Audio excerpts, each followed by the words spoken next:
Impact and chill. So glad you guys are here with us again. John and Aaron back going hard in the paint. Brother, I'm not even gonna, there's no introduction necessary. We're going straight into this topic, man.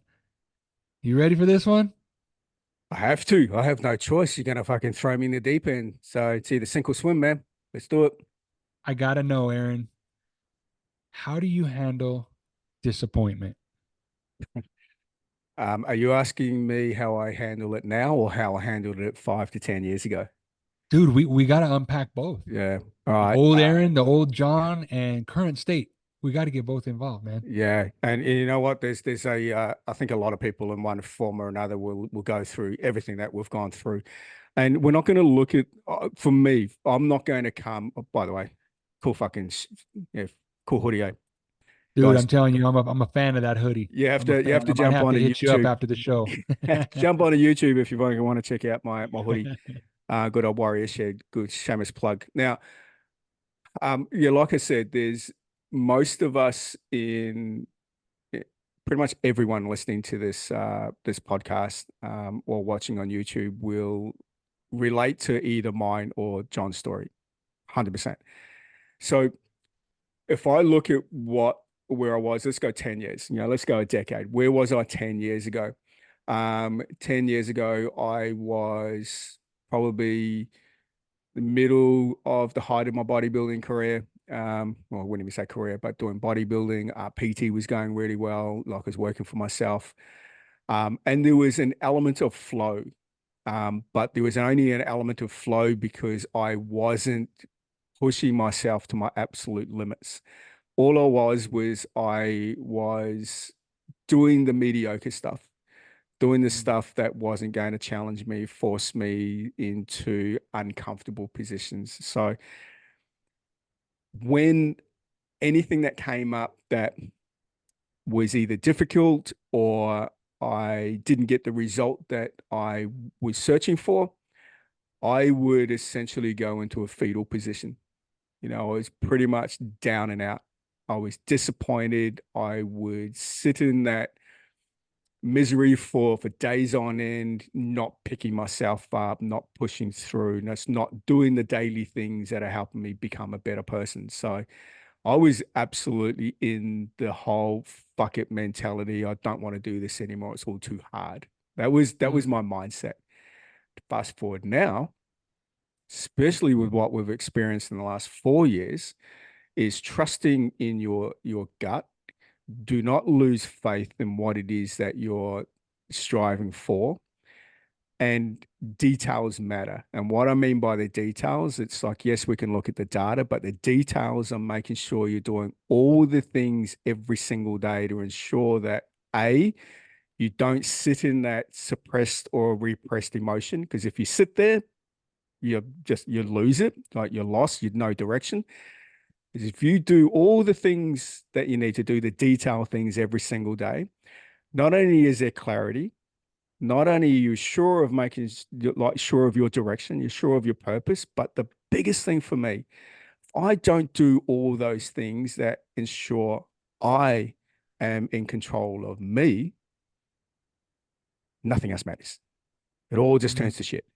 So the biggest thing and biggest lesson is that the discipline I have now, other than what I had when I was getting ready for bodybuilding shows, the discipline I have now to ensure I do my journaling every single day, the discipline to make sure I'm meditating, that I'm training every day, I'm moving, I'm having my water, I'm having my greens, is making sure that my mindset is crystal fucking clear on where am I heading.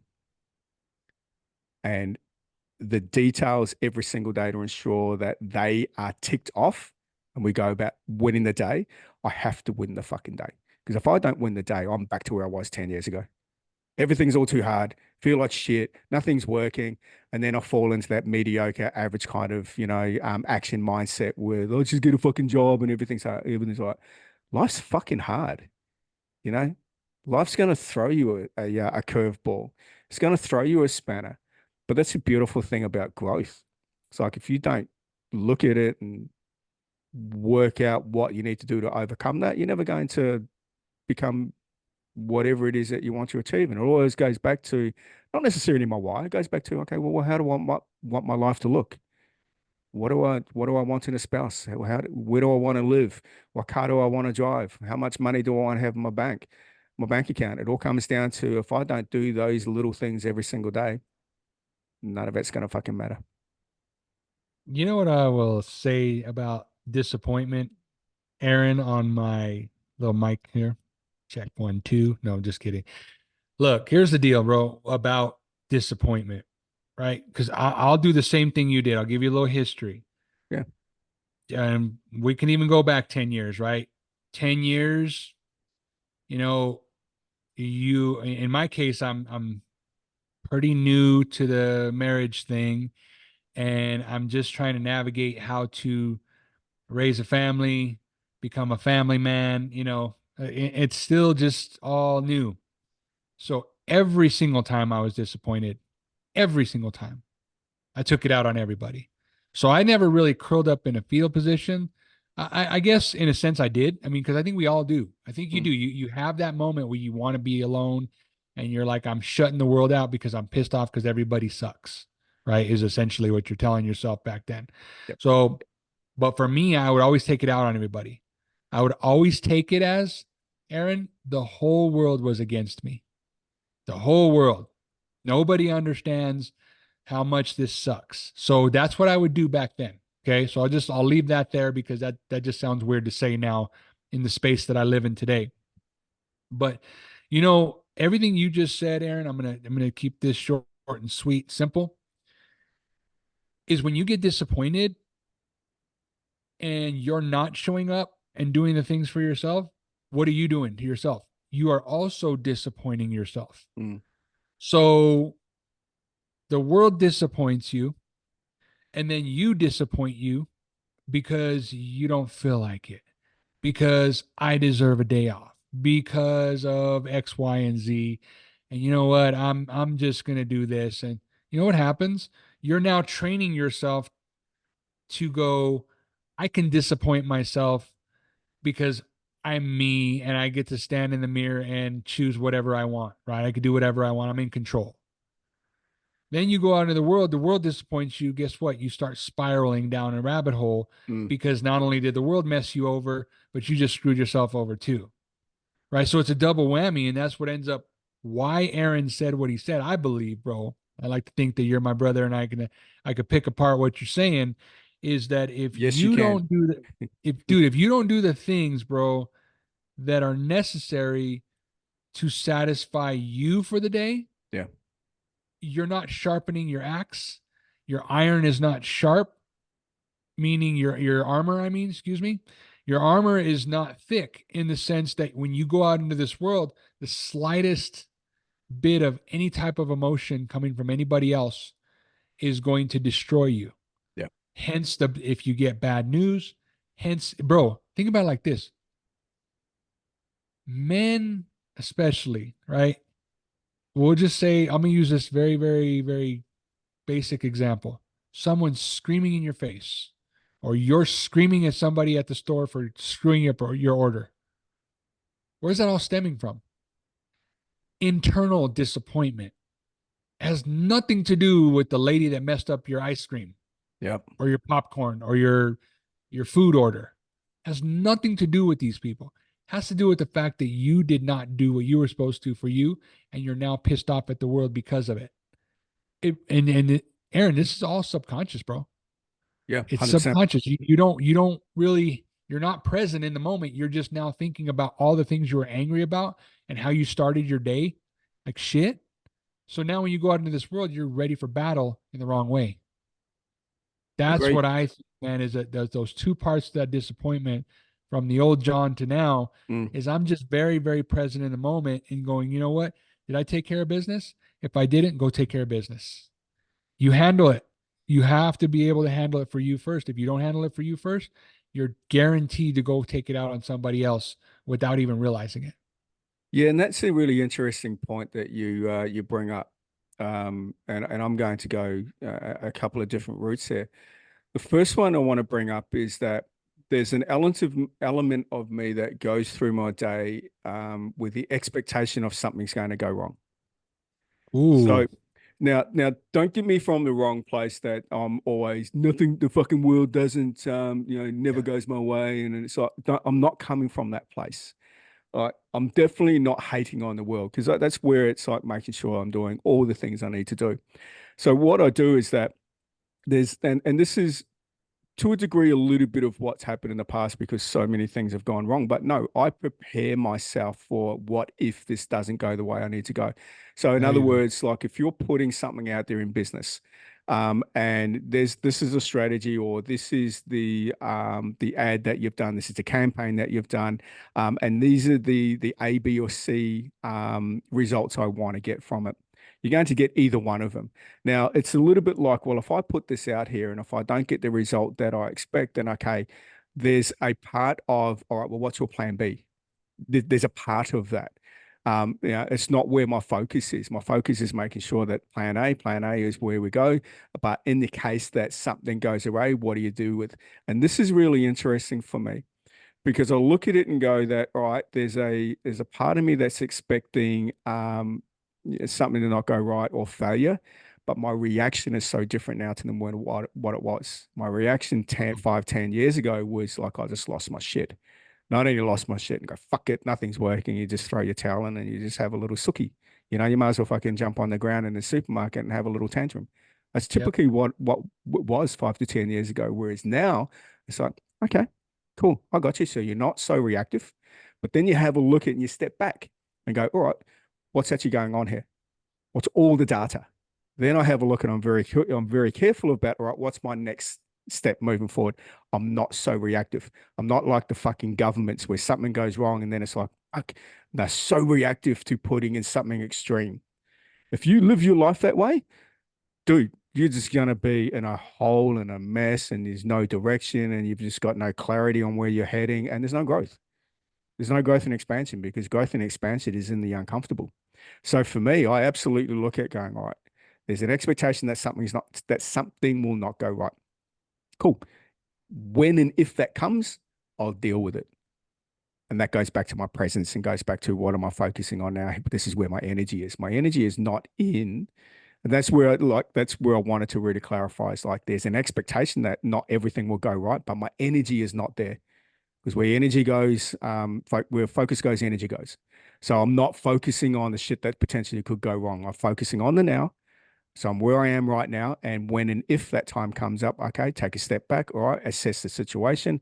It's a little bit like when you are a first aider and you come up to an incident, you just take a step back, you have a look at your surroundings and what's the potential risk to you and also the patient and those around you. You have a look at that. So what are the risks? What's going on? What potentially, if we keep going down this path, what will happen? Take a step back. How do I need to adjust and pivot? And that's where it's really important to be in the now moment. And you stay present in the moment, then you're a lot more clear on what direction you need to take. And you make those really sometimes tough calls that you have to make, but you're clear on your decision because you're still clear on the outcome. You haven't lost sight of what the end goal is. Bro, you know what we do too? We attach emotions to everything. Yeah. Everything has an emotion attached to it. Money, what's the emotion that you attach to it? Right? Whether it's a childhood memory, Mm, childhood trauma. You and I have discussed this on this pod before. You know how you used to talk about, money doesn't grow on trees. yeah. Kids should be seen, not heard. There's a lot, dude, that, and again, if you go back and listen to the pod, you'll hear Aaron say that very, very clear. But I guess what I'm saying is we attach emotion to everything. Therefore, when we go into this world, guess what happens? If I go here, this is what's going to happen. Mm. And it's this really, really crazy statement that we say in the finance world.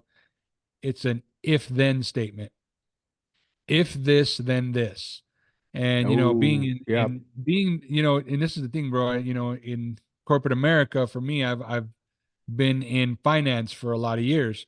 Yeah. And in finance, bro, you always have a result that you're looking for. The bottom number should be this. Bottom line. Yeah. If this, then this. Yeah. So imagine that, bro. Imagine people, again, in any type of trade. Shit, you got the guys that are iron workers out there. If they measure something, this is the result. Dude, and you wonder why we're wired the way we are. In corporate America, we are put in place, programmed, if you will, to an end result. If this, then this.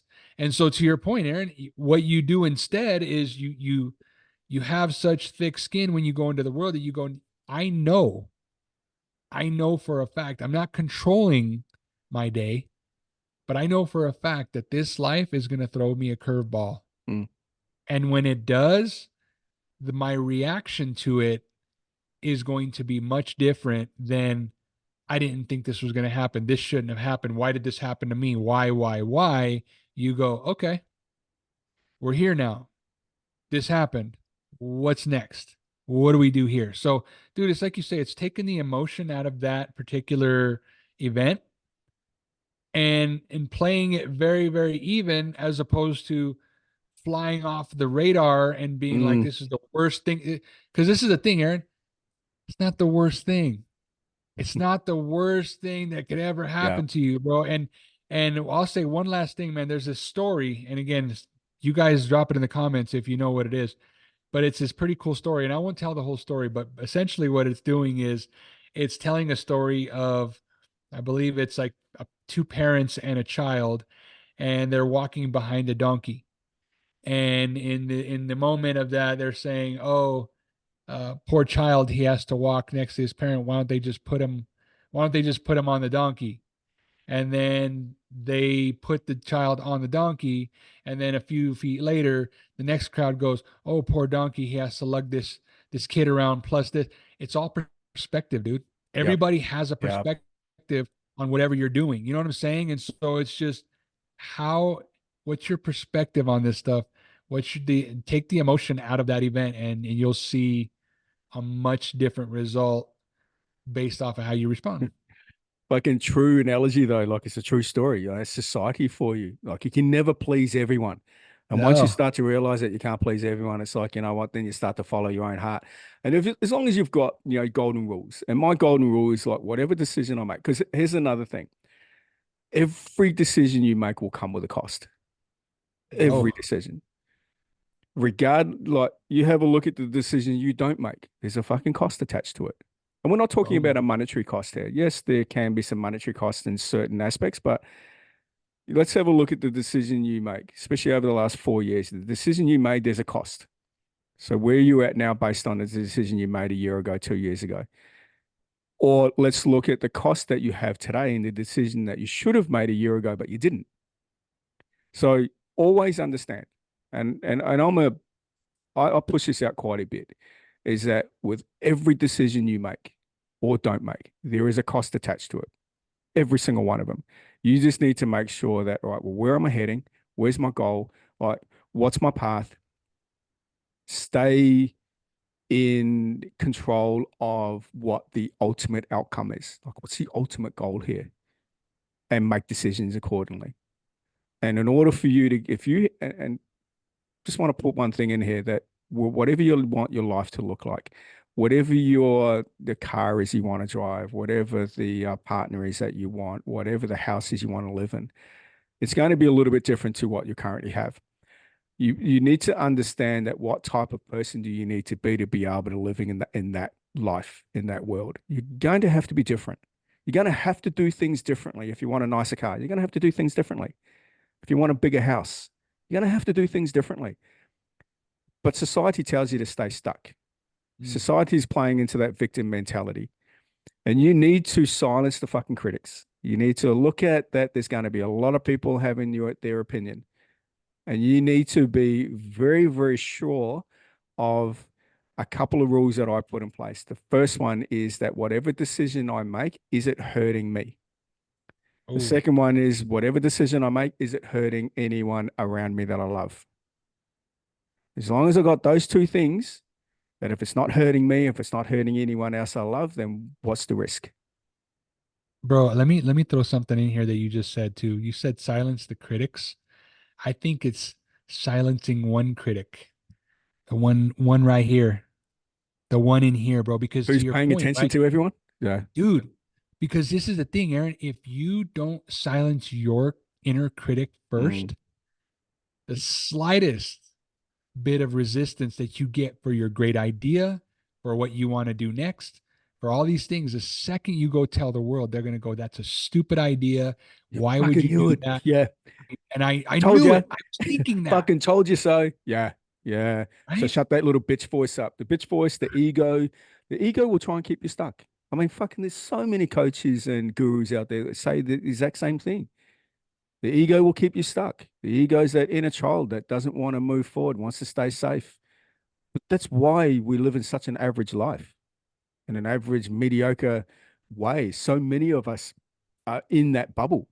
You have a look at all these people that have the life they've created. You have a look at everything that people have built that have got a life that they're very proud of. It's because they understood that, yeah, shit was getting in the way. They understood that there was an element of disappointment along the way, but it didn't stop them from still achieving what they needed to achieve. There was failures. Fuck, I've had failures in business, but it's only taught me a couple of things. It's taught me that without persistence and without doing the details and without doing the little things every day, that's always going to remain a dream. And the second one is that I've only ever got myself to blame if nothing ever happened, and failures lessons. Just don't do the same shit. If you're doing the same shit, then you haven't learned. As my uncle would say, it's like if you're constantly going through life and you're like, yeah, it's one big lesson. Well, you're not fucking learning.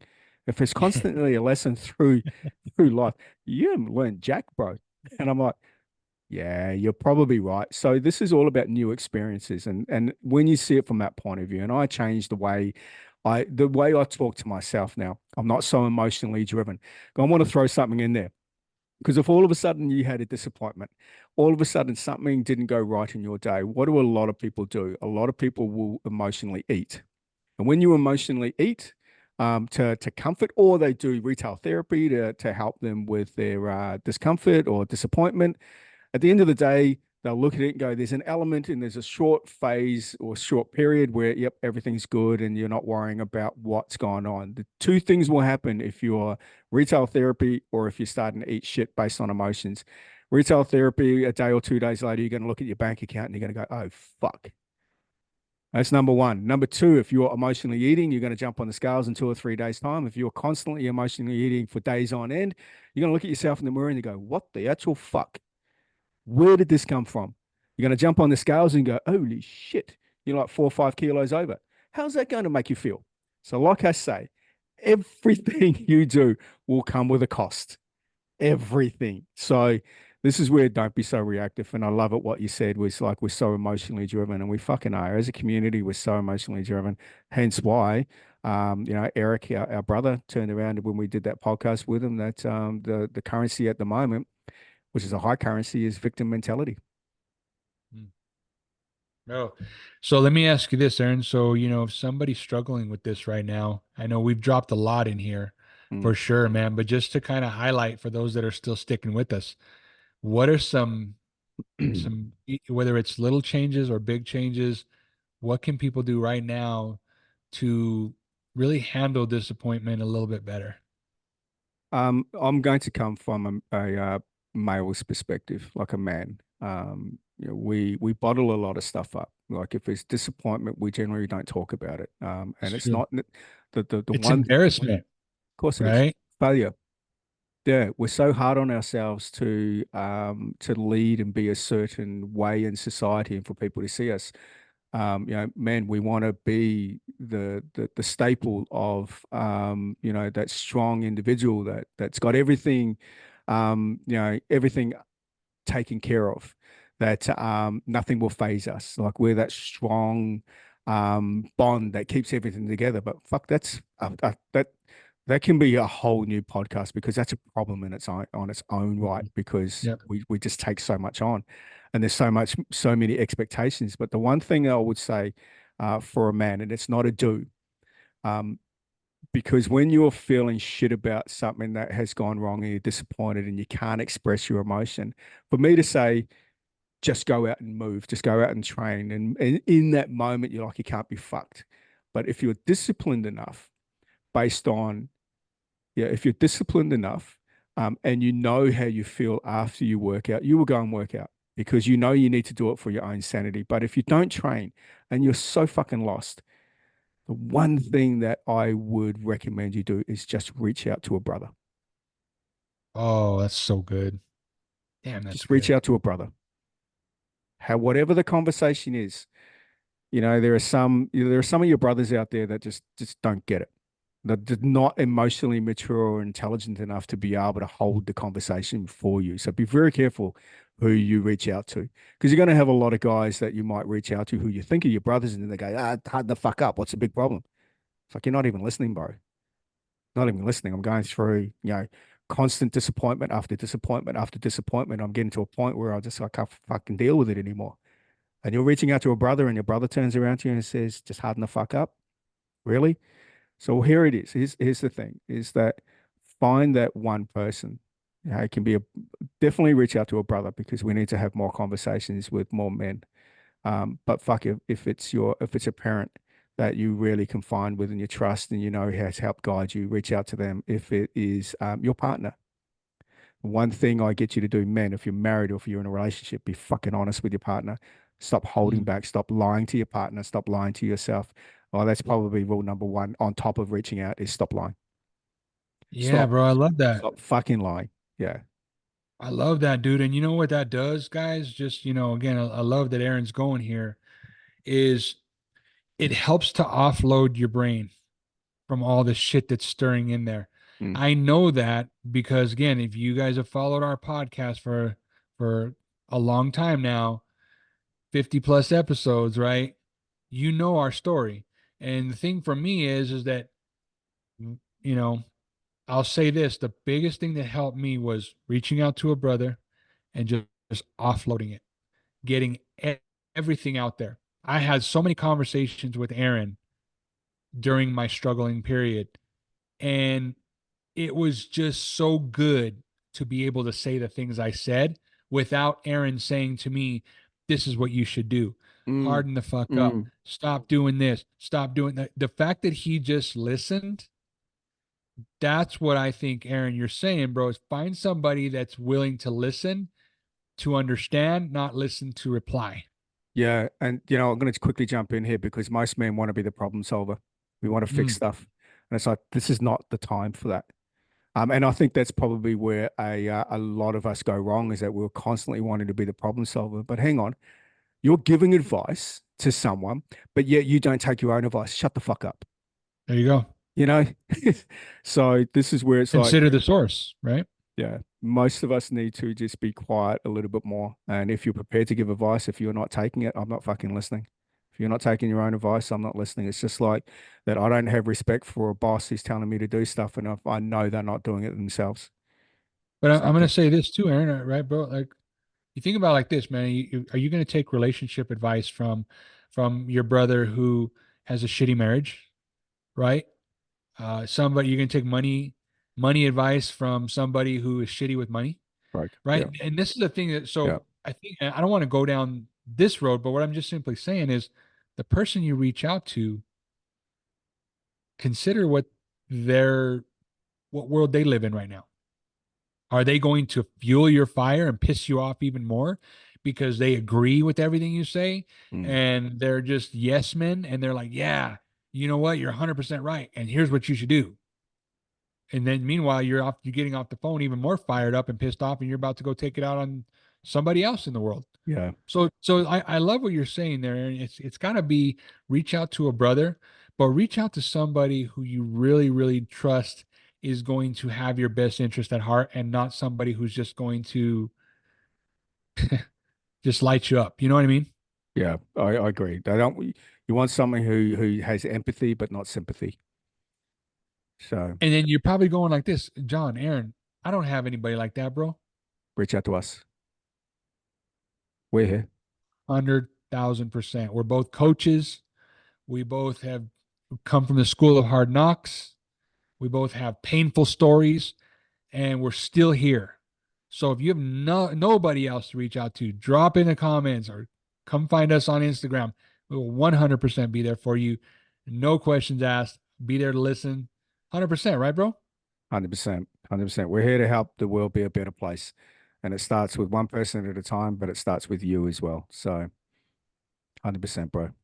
Dude, I love this one, man. This wasn't about dropping five different strategies. This was Yeah. really just a conversation, bro, on the fact that we're gonna have disappointment every single day, Mm. no matter what. I mean, and again, not saying that this can happen every hour or anything like that, but the truth is that it's part of this journey. When we say life is hard, right? Everybody says, "Hell yeah, life is hard."